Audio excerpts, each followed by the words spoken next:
Film start होती है एक सैक्रिफाइस दिखाकर। हम देखते हैं एक काइंड ऑफ रिचुअल चल रही है। एक आदमी को हाथ पैर बांध कर रखा गया है और एक हुडेड आदमी मंत्र पढ़ रहा है। इसके बाद एक मेटल मास्क लाया जाता है जो वो हुडेड आदमी उस व्यक्ति के मुंह पर लगाता है और एक हथौड़ा से उस आदमी के माथे पर मारता है। नेचुरली उस आदमी की वहीं पर मृत्यु हो जाती है। सीन काट होता है और हम एक कपल को देखते हैं। कार्मेन जो एक जर्नलिस्ट है और मार्कस एक फोटोग्राफर। हमें पता चलता है पोलैंड के एक गांव में कुछ सालों से बहुत अजीब हादसे हो रहे हैं। कुछ टूरिस्ट जो वहां पर घूमने गए थे अचानक से गायब हो रहे हैं और उनके बिलोंगिंग्स किसी और जगह कंप्लीटली डिफरेंट सिटीज में मिल रही है जहां पर वो लोग कभी गए ही नहीं। लास्ट टाइम जो टूरिस्ट गायब हुआ था उसका नाम है एरिक टेलर। ये वही व्यक्ति है जिसे हम फिल्म के स्टार्टिंग में देखे थे और हमें पता है वो मर चुके हैं, लेकिन बाकी लोगों के लिए वो अभी भी मिसिंग है। कार्मेन इस केस को लेकर बहुत ही एक्साइटेड है और वो एज अ जर्नलिस्ट इस केस को इन्वेस्टिगेट करना चाहती है, लेकिन उसका बॉस परमिशन नहीं देती क्योंकि उन्हें लगता है लोगों के गायब हो जाने में कौन सी बड़ी बात है। इससे अच्छा कार्मेन ये इन्वेस्टिगेट करे एक किसान की मधुमक्खियां क्यों गायब हो रही है, कहीं इसके पीछे कोई गहरा राज तो नहीं। ऑब्वियसली कार्मेन इतनी इंटरेस्टिंग केस को छोड़कर मधुमक्खियां ढूंढने तो नहीं जा सकती थी, तो वो खुद ही इस केस को हैंडल करने की डिसाइड करती है और वो साथ लेती है एक इंटर्न सारा को। वो दोनों मिलकर नेक्स्ट डे एरिक के घर जाते हैं एरिक की माँ मिसेस टेलर से मिलने। क्लियरली मिसेस टेलर अपने बेटे को लेकर बहुत ही परेशान है।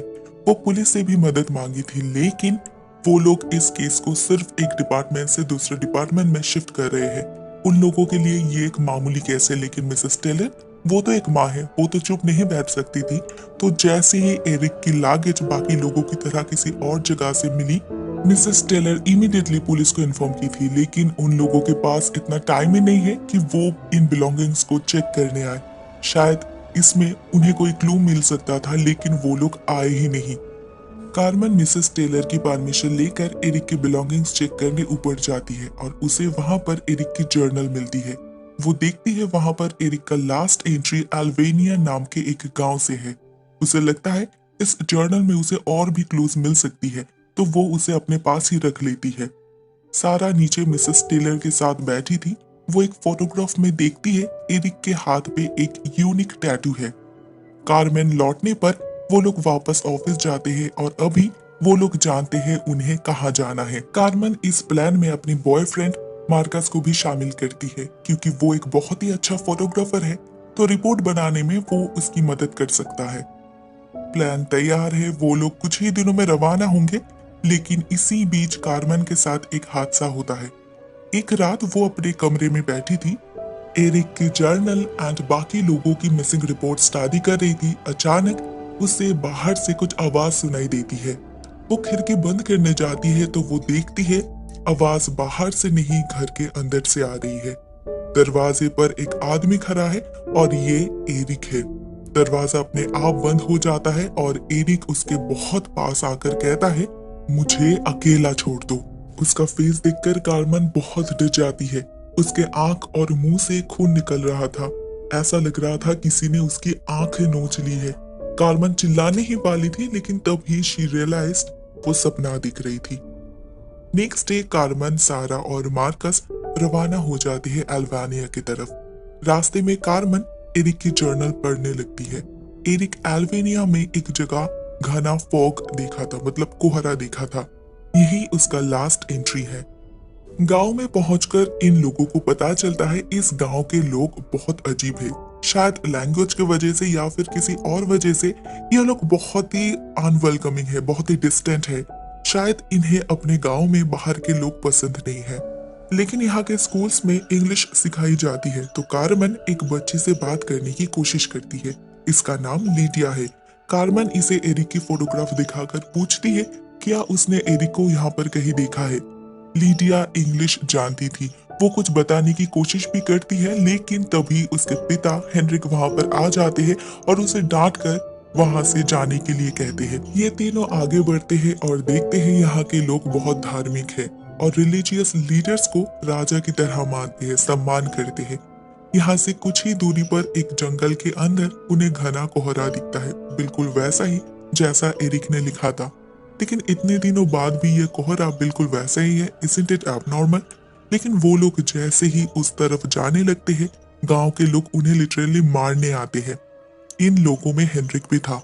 पता चलता है वो इंग्लिश जानते हैं और वो इन लोगों को यहाँ से जाने के लिए कहते हैं। मार्कस सारा और कार्मेन को लेकर वापस जाने लगता है, लेकिन कार्मेन उस फॉग को करीब से देखने की जिद करती है, तो वो लोग दूसरे तरफ से उस जंगल के अंदर जाते हैं और उनके बिल्कुल सामने फॉग था। उन्होंने इससे पहले कभी भी ऐसा फॉग नहीं देखा था। कार्मेन अंदर जाना चाहती थी, लेकिन मार्कस उसे मना करता है और ये दोनों जब झगड़ रहे थे उसी बीच सारा अंदर चली जाती है। तो ये दोनों बाहर ही वेट करते हैं सारा के लिए, लेकिन बहुत समय बाद जब सारा नहीं लौटती तो कार्मेन अंदर चली जाती है उसे ढूंढने। और जैसे ही वो कुछ दूर जाती है उसे लगता है वो किसी दूसरे प्लेनेट में पहुंच चुकी है। यहाँ पे उसके अलावा और कोई भी नहीं है। आसपास सब कुछ बिल्कुल स्थिर है।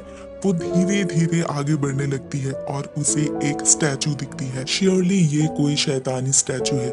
इसका मुंह किसी जानवर की तरह है और इसके हाथ में एक हार्ट है। कार्मेन फोटोज क्लिक करने लगती है। जैसे ही वो साइड से कैप्चर करने जाती है, वो देखती है उस स्टैचू का सर भी उसके तरफ घूम गया है। आंखों से खून बह रहा है और हाथ में जो हार्ट था वो जिंदा हो चुका है। इस स्टैचू को देखकर कार्मेन बहुत ही ज्यादा डर जाती है और वो भागकर इस फॉग से, इस जंगल से निकलने की कोशिश करती है, लेकिन उसके चारों तरफ से उसे आवाज सुनाई दे रही थी, जैसे कोई चैंट कर रहा है और उसे ये भी लगता है कोई उसे फॉलो कर रहा है। लेकिन वो किसी तरह से इस फॉग से निकल पाती है और तब तक सारा भी लौट चुकी थी।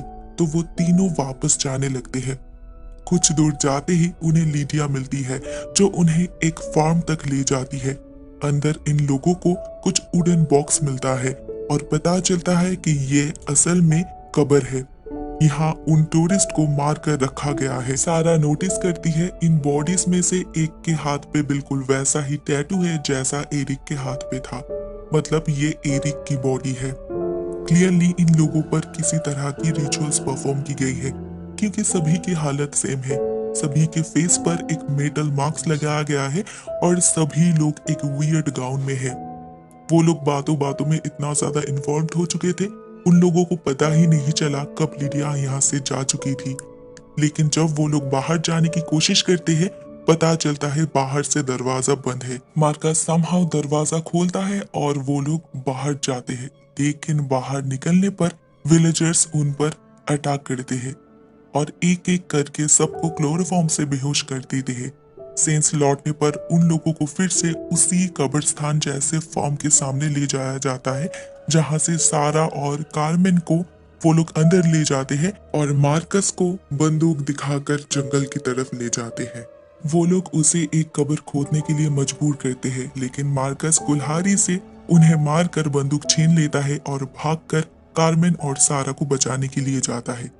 उधर उस फार्म में हम देखते हैं सारा और कार्मेन को वैसे ही गाउन्स पहनाया जाता है जैसा उन बॉडीज पर था। सारा को एक स्टोन पर लेटाया जाता है और हाथ पैर बांध दी जाती है। सारा बहुत डर चुकी थी, उसे उल्टी आ रही थी और वो आंखों के सामने इन लोगों की शैतानी रूप देखती है।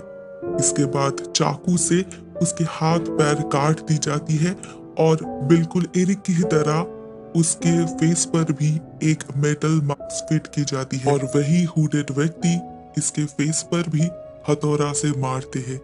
असल में इस मास्क पे आइस की जगह 2 नेल्स है, 2 कीले हैं जो आंखों को छेदने के लिए है।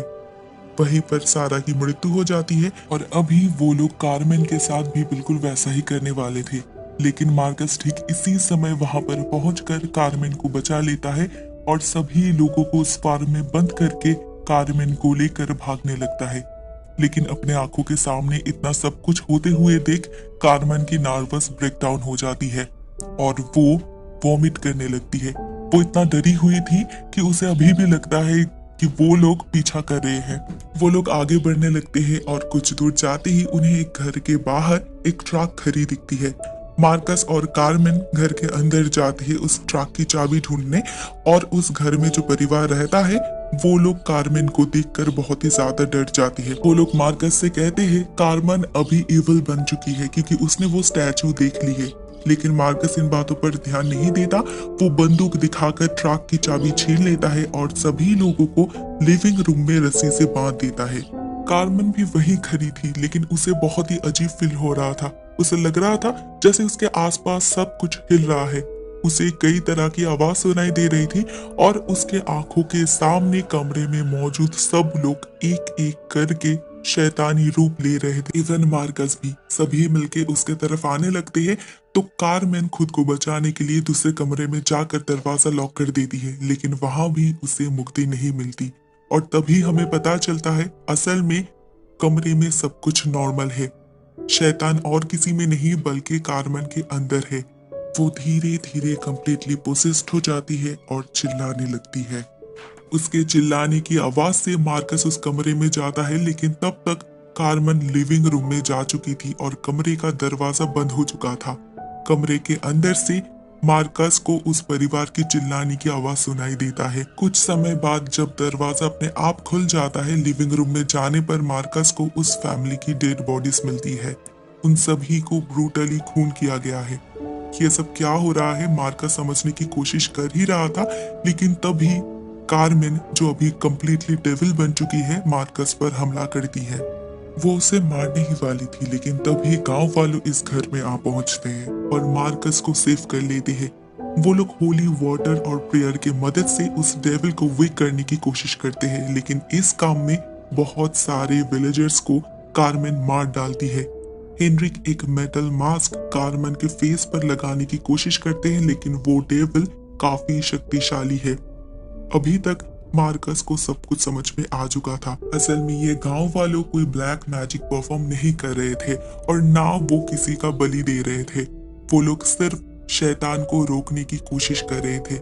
मार्कस ये भी समझ चुका है कार्मेन अभी एक शैतान बन चुकी है और अगर सारा जिंदा होती तो वो भी शायद एक शैतान ही बन गई होती, और इसीलिए सारा को मारना जरूरी था और इसीलिए अभी कार्मेन को भी मारना जरूरी है। तो मार्कस हेनरिक की मदद करता है और हेनरिक उसी प्रोसेस में वो मुखौटा कार्मेन के फेस पर लगाकर उसे मार डालते हैं। एट लास्ट मार्कस को पता चलता है उस शैतानी फॉग और उस शैतानी स्टैचू के बारे में। जो भी उसे देखता है वो पोजेस्ड हो जाता है, फिजिकली वीक हो जाता है, वॉमिटिंग करने लगता है और उसे अपने चारों ओर शैतान दिखने लगता है, लेकिन असल में शैतान उसके अंदर होता है। जो टूरिस्ट यहाँ पर आते हैं वो लोग अनजाने में उस स्टैचू को देख लेते हैं और इन गांव वालों को उन्हें मारना पड़ता है। मार्कस अभी भी सेफ है क्योंकि उसने वो स्टैचू नहीं देखा था। वो स्टैचू बहुत सालों से यहाँ पर है और उसे वहां से हटाया नहीं जा सकता क्योंकि उसके आसपास जाना भी मना है। तो इन गांव वालों के पास शैतानी हमला रोकने की बस एक ही उपाय है, हाथ पैर काट के उस मुखौटा से पोसेस्ड व्यक्ति को मार डालना, नहीं तो वो शैतान सारे गांव वालों को मार डालेगा। एट लास्ट मार्कस को छोड़ दिया जाता है। वो वापस जाने लगता है और फिर से एक बार उस स्टैचू को दिखाकर फिल्म की एंडिंग हो जाती है।